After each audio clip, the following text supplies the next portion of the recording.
प्रिय दोस्तों, साहेब बंदगी साहेब, आज रमैनी 23 विषय सुख अल्प है, आत्म सुख नित्य है के बारे में बात करेंगे। अल्प सुख दुख आदियो अंता, मन भुलान मैगर में मनता। सुख बिसराए मुक्ति कहा पावे, परिहरी सांच झूठ निज धावे। अनल ज्योति डाहे एक संगा, नैन ने जस जरे पतंगा। करहु विचार जो सब दुख जाई, परिहरी झूठा कर सगाई। लालच लागी जन्म सिराई, जरा मरण नियर आय लाई। साखी भरम का बांधा ही जग, यही विधि आवे जाए। मानुष जन्म पाए के, नर काहे को जहड़ाए। भावार्थ, विषयों में सुख थोड़ा है और दुख आदि से अंत तक भरा है, किंतु मनुष्य का मन उन्मत्त हाथी के समान उनमें भूला है। यद्यपि सुख की उपेक्षा कर मुक्ति कहां मिल सकती है, परंतु सुख के सच्चे और झूठे स्वरूप को समझना होगा। मनुष्य सच्चे एवं स्वरूप स्थितिजनित चिरंतन सुख को छोड़कर असत्य विषय सुख को ही सच्चा मानकर उसी का ध्यान करता है, उसी के लिए दौड़ता है। मनुष्य विषयों में कूदकर उसी प्रकार अपना विनाश करता है, जैसे नैन्य एवं रूपासक्ति में पड़कर पतिंगे अग्निशिखा में अपने आप का हवन कर देते हैं। हे कल्याणार्थी, विचार करो और झूठे विषयों के मोह का परित्याग करो, जिससे सारे दुख दूर हों। विषयों के लालच में लगकर तुम्हारा जीवन बीता जा रहा है और जरा मृत्यु निकट आ रही है। इस प्रकार जीव विषय सुख भ्रम में बंधा हुआ बारंबार जन्म मरण में आता जाता रहता है। हे मनुष्य, विवेक प्रधान मानव जन्म पाकर तू अपने आप को क्यों पतित कर रहा है? व्याख्या: शैशवकालीन माता के गोद जनित सुख, बाल्यकालीन खेल कूद जनित सुख, तरुणाई के पढ़ने लिखने का सुख, जवानी के रागरंग का सुख सब तो क्षणिक है, और केवल क्षणिक ही नहीं, दुख मिश्रित है। रस भरी जवानी, वैवाहिक उत्सव, सुहागरात के दिन आखिर कितने दिन तक चलेंगे? शासन, स्वामित्व एवं अधिकारत्व की गद्दी कब तक रह सकती है? और जब तक है, इन सब में तो चिंता की भट्ठी जलती है।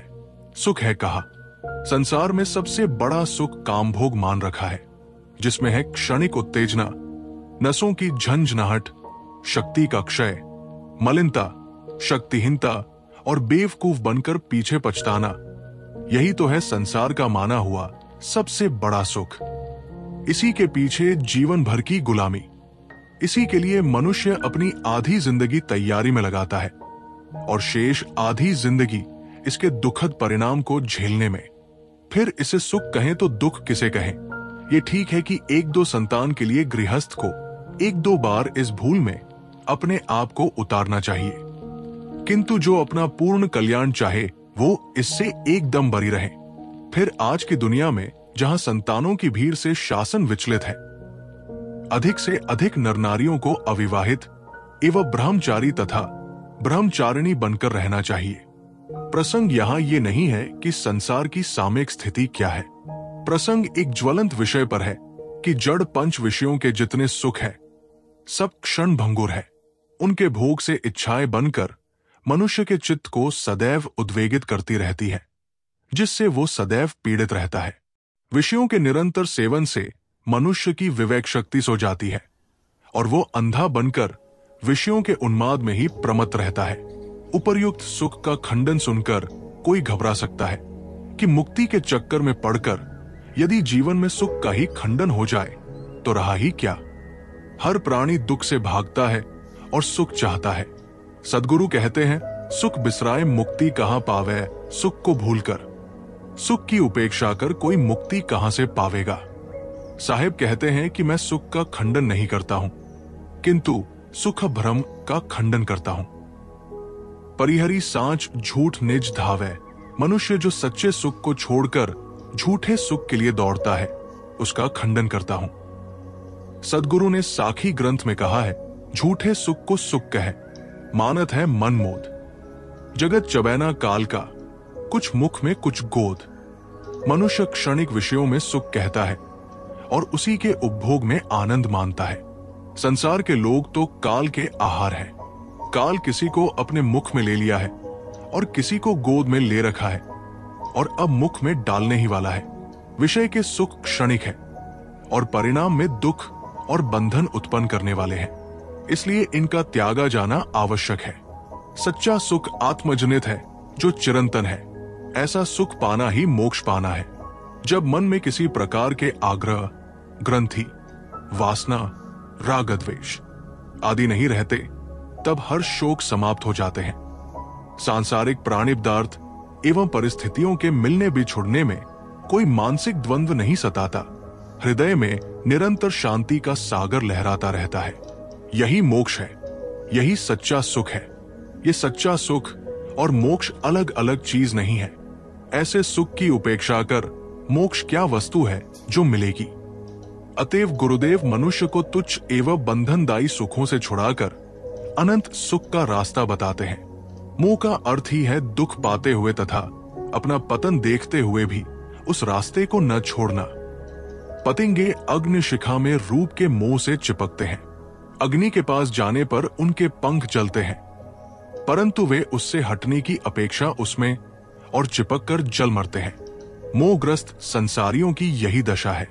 मोहमाया और विषय वासनाओं में अपना पतन देखते हुए भी उनसे दूर होने की अपेक्षा दिनों दिन उन्हीं में चिपकते जाते हैं और अपने आप को अंधकार में डुबाते जाते हैं। सदगुरु कबीर ने बीजक में कई जगह सब दुख से छूटने तथा सब सुख पाने की बातें कही है। मुझी ऐसा होए रहो, सब सुख तेरे पास तथा जब लग दिल पर दिल नहीं, तब लग सब सुख नहीं। वे इस रामायणी में कहते हैं, करहु विचार जो सब दुख जाई। सदगुरु के ख्याल में बंधन ही सब दुख है तथा मोक्ष ही सब सुख है। इसको सरल बनाकर कहें तो मन की पीड़ा, मन का असंतोष, मन की उलझन ही सब दुख है और मन की शांति ही सब सुख है। सब दुख दूर होकर सब सुख कैसे मिलेगा? इसके लिए सदगुरु कहते हैं, करहु विचार जो सब दुख जाई। विचार ही सब दुखों से मुक्त होने का रास्ता है। पानी से प्यास का दुख दूर होता है, भोजन से भूख का और दवाई से रोग का दुख दूर होता है, किंतु सब दुख सांसारिक साधनों से नहीं दूर होते। यदि सांसारिक साधनों से सब दुख दूर हो जाते तो धनी लोग सभी दुखों से मुक्त होते। सब जीव पथिक है, स्वभाव से स्वतंत्र है। अधिकतम लोग मन के वश है। उन पर हमारी क्या स्ववशता है? भले वे पत्नी, बच्चे, भाई, शिष्य कुछ भी हो। ये विचार करने पर मोह तथा दूसरे को विवश करने का दुराग्रह दूर हो जाता है और ऐसा हो जाने पर किसी मनुष्य के प्रति मन में क्षोभ नहीं होता। शरीर की रक्षा के लिए रोटी तथा कपड़े के कुछ टुकड़े चाहिए।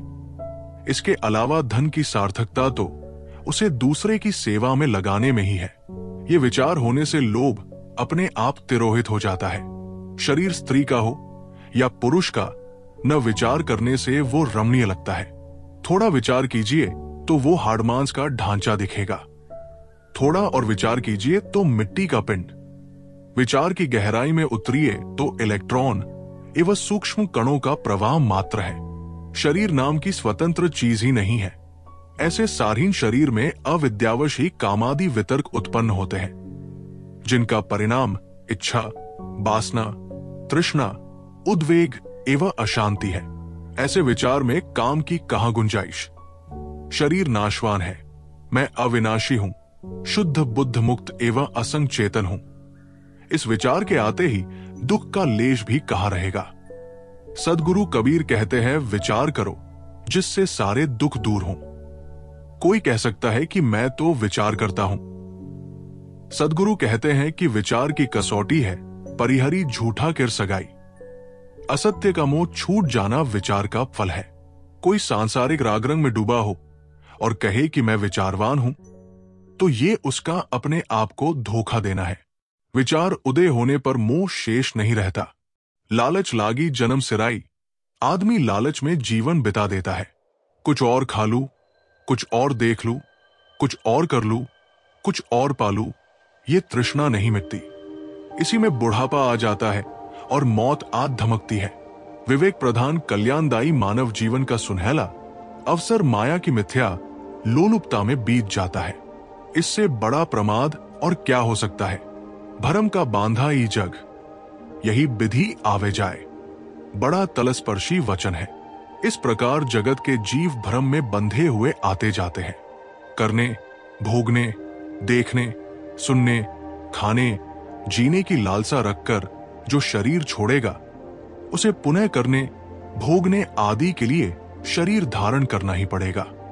इच्छा का रह जाना ही लौटने का कारण है। विश्व प्रपंचों में सुख का भ्रम होने से उसके लिए आज मन भटकता है और यही पुनः जन्म धारण करने का कारण बनता है। सद्गुरु अंत में सावधान करते हैं, मानुष जन्म पाए के नर काहे को जहडराए, विचार प्रधान कल्याण साधन संपन्न तन पाकर है मानव। तू क्यों उसे खो रहा है? आज के सुनहले अवसर को मत खो। सत्संग, सद्विचार एवं सत्साधना में लगकर अपना कल्याण कर। गुरु की वाणी सुनने के लिए चैनल को जरूर सब्सक्राइब करें।